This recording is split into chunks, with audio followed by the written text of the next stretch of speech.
Hello viewers, welcome to voice of V. நான் உங்கள் host we.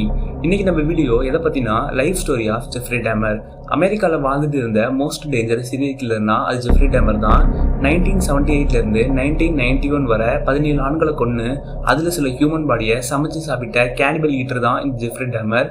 So இவரை பற்றி தான் இன்னைக்கு வீடியோவில் பார்க்க போகிறோம். ஸோ பிஃபோர் வி ஸ்டார்டிங் இந்த வீடியோ, நம்ம சேனல் நீங்கள் ஃபஸ்ட் டைம் பார்க்குறீங்கன்னா சப்ஸ்கிரைப் பண்ணுங்கள், லைக் பண்ணுங்கள், அப்புறம் இந்த வீடியோவை ஷேர் பண்ணி சப்போர்ட் பண்ணுங்கள். ஸோ வாங்க வீடியோவை ஸ்டார்ட் பண்ணலாம். Early life of Jeffrey Dahmer. Jeffrey Dahmer May 21, 1960 அமெரிக்காவில் இருக்க மில்வாக்கி சிட்டியில் பிறந்திருக்காரு. ஜெஃப்ரி டேமரோட அப்பா பேர் லைனல் ஹெர்பர்ட் டேமர், அவங்க அம்மா பேர் ஜாய்ஸே அனாட்டே டேமர். லைனல் ஹெர்பர்ட் டேமர் மார்க்விட் யூனிவர்சிட்டியில் கெமிஸ்ட்ரி ரிசர்ச்சராக வேலை பார்க்குறாரு. ஜாய்ஸே அனாட்டே டேமரும் அதே யூனிவர்சிட்டியில் டெலிடைப் மிஷின் ரிசர்ச்சராக இருந்திருக்காங்க. சின்ன வயசுலேருந்தே ஜெஃப்ரி டேமர் பேரண்ட்ஸோட அட்டென்ஷன் இல்லாமல் ரொம்பவே லோன்லியாக தான் வளர்றாரு. சில இன்டர்நெட் சோர்ஸில் என்ன போட்டிருக்குன்னா, டேமரோட அம்மாவான ஜாய்ஸே அனாட்டே டேமர் அவங்களோட டெய்லி லைஃப்பில் ட்ரக் பில்ஸ், அதாவது போதை மாதிரி அதிகமாக சாப்பிட்ருக்காங்க. அதனாலே அவங்க வீட்டில் அம்மா அப்பா சண்டை போட்டு பிரிஞ்சு தான் இருந்திருக்காங்க. இதுவே டேமருக்கு அவரோட லைஃப்பில் முதல் மென்டல் இல்னஸை தந்திருக்கு. டேமர் ஸ்கூல் படிக்கும் போதே அவர் ஸ்கூல் விட்டதுக்கு அப்புறமும் கூட ரொம்ப நேரம் அவர் டைமை வீட்டுக்கு வெளியே தான் ஸ்பெண்ட் பண்ணுவாராம். ஏன்னா அவங்க அம்மா ஹைப்போகாண்ட்ரியாக் அப்படின்ற மனநோயால் பாதிக்கப்பட்டு எப்போவுமே வீட்டில் டிப்ரெஷன்ல இருந்திருக்காங்க.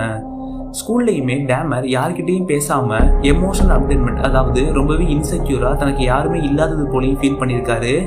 மென்டல் ஹெல்த்தில் ரொம்பவே பாதிக்கப்பட்டிருந்த டேமர் தனக்கு 4 வயசு இருக்கும்போது இன்குனியல் ஹெர்னியா சர்ஜரி, அதாவது குடலில் இருக்க அறுவை சிகிச்சை பண்ணதால ஃபிசிக்கல் ஹெல்த்லையும் ரொம்பவே வீக் ஆகிட்டுறாரு. அதுக்கப்புறம் அக்டோபர் 1966 மில்வாக்கி சிட்டியில் இருந்து ஓஹியோவில் இருக்க டேல்ஸ்டோன் வில்லேஜுக்கு ஃபேமிலியோட மூவ் ஆகுறாங்க. டேமருக்கு சின்ன வயசுலேருந்தே டெட் அனிமல்ஸ் மேலே இன்ட்ரெஸ்ட் அதிகமாக இருந்திருக்கு. அனிமல்ஸ் போன்ஸால் மேடாகிற சவுண்ட்னா டேமருக்கு ரொம்பவே பிடிக்குது. நாளுக்கு நாள் டெட் அனிமல்ஸ் மேலே இருக்க இன்ட்ரெஸ்ட் அதிகமாகிட்டே இருக்குது. அந்த ஆர்வத்தில் டேமர் அவங்க அப்பா கிட்ட டெட் அனிமல்ஸை ப்ரிசர்வ் பண்ணுற மெத்தட்ஸே கற்றுக்கிறாரு. போன் தனியாக, ஃப்ளஷ் தனியாக எப்படி ஒரு டெட் அனிமல்ஸ்லேருந்து பிரிக்கிறது அப்படிங்கிற மெத்தட்லையும் ட்ரெயின் ஆகுறாரு. இந்த பழக்கம் தான் 17 ஆண்களை கொண்டது மட்டும் இல்லாமல் அதை சமைச்சு சாப்பிடவும் டேமருக்கு ரொம்பவே யூஸ் ஆயிருக்கு. High school life of Jeffrey Dahmer. Jeffrey Dahmer high school படிக்கும் போதிலிருந்தே ஆல்கஹால் இன்டேக் அதிகமாக எடுத்துக்கிறாரு.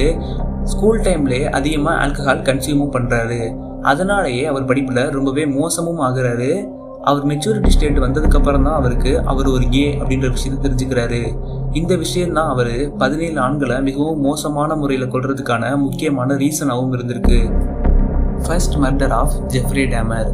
ஜூன் 18, 1978 ஸ்டீஃபன் மார்கிக்ஸ் அப்படின்ற 19 வயசு பையனை தான் ஜெஃப்ரி டேமர் முதல் முறையாக கொலை பண்ணுறாரு. ஒவ்வொரு சைக்கோ கில்லர்ஸ்க்கும் ஒவ்வொரு விதமாக விக்டிம்ஸை கொலை பண்ணுவாங்க. அதே போல் டேமர் கொலை பண்ணுறதுக்கு முன்னாடி தன்னோட விக்டிம்ஸ்கிட்ட நல்லா பேசி பழகிடுறாரு. அவங்க கிட்ட ஜெஃப்ரி டேமர் நல்லவர் தான் அப்படிங்கிற நம்பிக்கையும் வாங்கிடுறாரு. அதே போல் ஸ்டீஃபன் ஹிக்ஸ்ட பழக்கமாகிறாரு ஜெஃப்ரி டேமர். ஒரு நாள் நைட் டேமர் ஸ்டீஃபன் ஹிக்ஸை வீட்டுக்கு அழைச்சிட்டு வராரு. கொஞ்ச நேரத்துக்கு அப்புறம் 2 பேரும் ஆல்கஹால் எடுத்துக்கிறாங்க. அப்புறம் ஸ்டீஃபன் ஹிக்ஸ் நான் போகிறேன் அப்படின்னு சொல்கிறாரு. அது டேமருக்கு சுத்தமாக பிடிக்கல. டேமருக்கு பிடிக்கிற ஆண்களெல்லாம் அவரோட இருக்கணும்னு தான் ஆசைப்படுறாரு. ஆனால் அவங்க கிளம்புறேன் போகிறேன் அப்படின்னு சொல்லும்போது தான் அவர் கோவத்தில் கொலை பண்ணிடுறதா ஜெயிலில் இருக்கும்போது நிறைய இன்டர்வியூஸில் சொல்லியிருக்காரு. Not because I was angry with them, not because I hated them, but because I wanted to keep them with me. So அவர் கோவத்துக்கு காரணமாக இருக்க வார்த்தையை ஸ்டீஃபன் ஹிக்ஸ் சொல்கிறப்போ டேமர் தன்னோட வீட்டில் இருந்த 4.5 kg தம்புளால் ஹிக்ஸோட தலையில் பலமாக தாக்கி அவரை மயக்கமடைய செஞ்சிடுறாரு. கொஞ்ச நேரத்திலேயே அவர் கழுத்தை நெரிச்சு கொல்லவும் செஞ்சிடுறாரு டேமர். ஹிக்ஸோட பாடியை வீட்டு பேஸ்மெண்ட்டுக்கு எடுத்துகிட்டு போய் ஃப்ளஷ் தனியாக போன் தனியாக எப்படி அவர் சின்ன வயசில் அவங்க அப்பா சொல்லி கொடுத்த மாதிரி டெட் அனிமல்ஸை பிடிப்பாரோ அதே மாதிரி தனித்தனியாக பிரித்து எடுத்துடுறாரு. ஃப்ளஷை ஆசிடில் டிசால்வ் பண்ணிடுறாரு. போன்ஸை ஹேமரால் சுக்குநூறாக நொறுக்கி தூக்கி வீசிடுறாரு டேமர். ஸ்டீஃபன் ஹிக்ஸ் கொலை செய்யப்பட்டு 6 வாரத்துக்கு அப்புறம் டேமர் ஓஹியோ ஸ்டேட் யூனிவர்சிட்டியில் பிஸ்னஸ் கோர்ஸ் படிக்கிறாரு. ஆனால் ஆல்கஹால் அபியூஸில் மாட்டினதுனால டேமரால் படிப்பை கண்டினியூ பண்ண முடியல. ஜனவரி 1979 லைனல் ஹெர்பர்ட் டேமர், அதாவது ஜெஃப்ரி டேமரோட அப்பா, கம்பல் பண்ணி US ஆர்மியில் ஜாயின் பண்ண சொல்கிறாரு. அதுலேயும் ஜாயின் பண்ண டேமர் ஆர்மி கேம்பில் ஒரு பிலோ ஆவரேஜ் சோல்ஜராக இருக்காரு. அது மட்டும் இல்லாமல் அங்கேயும் ஆல்கஹால் அபியூஸில் மாட்டினதுனால ஆர்மியிலிருந்தும் டிஸ்சார்ஜ் பண்ணப்படுறாரு Jeffrey Dahmer. Consecutive murders of Jeffrey Dahmer. 1978 தன்னோட முதல் கொலையை பண்ண டேமர் மறுபடியும் 1987 1991 வரை 16 பேரை கொண்டு இருக்காரு. Steven Tuomi, James Doxtator, Richards Guerrero, Anthony Sears, Raymond Smith, Eddie Smith, Ernest Miller, David C Thomas, Curtis Straughter, Errol Lindsey, Anthony Tony H, Konerak, Matt Turner, Jeremiah Weinberg, Oliver Lacy, Joseph பிராட்ஹாஃப்னு மொத்தமாக 16 பேரை கொண்டிருக்காரு tamer. இந்த 16 பேரில் சில பேரோட பாடி பார்ட்ஸை சமைச்சு சாப்பிட்ருக்காரு. இது வரைக்கும் 17 பேரை கொண்ட மாதிரியே ஜூலை 22, 1991 எட்வர்ட்ஸ் அப்படின்னு ஒரு பையனை கொலை பண்ண ட்ரை பண்ணுறாரு டேமர். ஆனால் எட்வர்ட்ஸ் டேமரை திசை திருப்பி அங்கேருந்து அடிச்சு போட்டு தப்பிச்சிடுறாரு.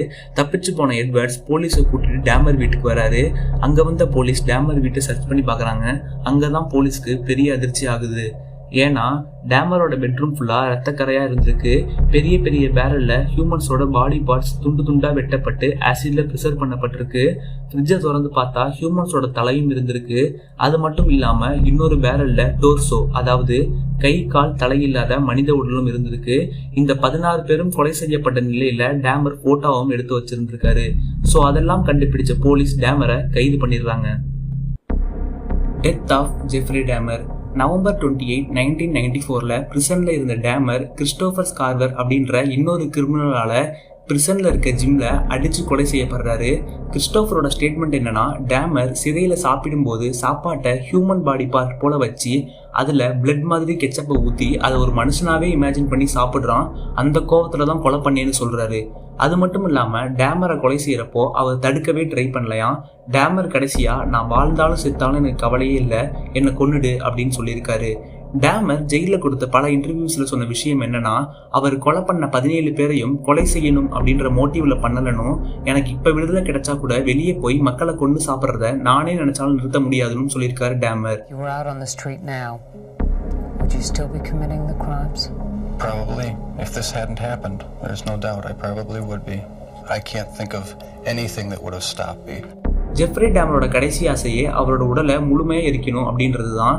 ஆனால் பல சைக்காலஜிஸ்ட் டேமரோட மூளையை மட்டும் ரிசர்ச் பண்ண கேட்டிருக்காங்க. அதுக்கு ரொம்ப நாள் கேஸ் நடந்து கோர்ட் 1995 டிசம்பரில் டேமரோட பாடியை ஃபுல்லாக எரிக்க ஆர்டர் பண்ணுறாங்க. அதே போல் எரிக்கவும் செஞ்சிடுறாங்க. ஸோ இதோட ஜெஃப்ரி டேமரோட லைஃப் ஸ்டோரி முடியுது. உங்களுக்கு இந்த வீடியோ கண்டிப்பாக பிடிச்சிருக்குன்னு நினைக்கிறேன். பிடிச்சிருந்தா லைக் பண்ணுங்கள், கமெண்ட் பண்ணுங்கள், ஷேர் பண்ணுங்கள், மறக்காமல் சப்ஸ்கிரைப் பண்ணுங்கள்.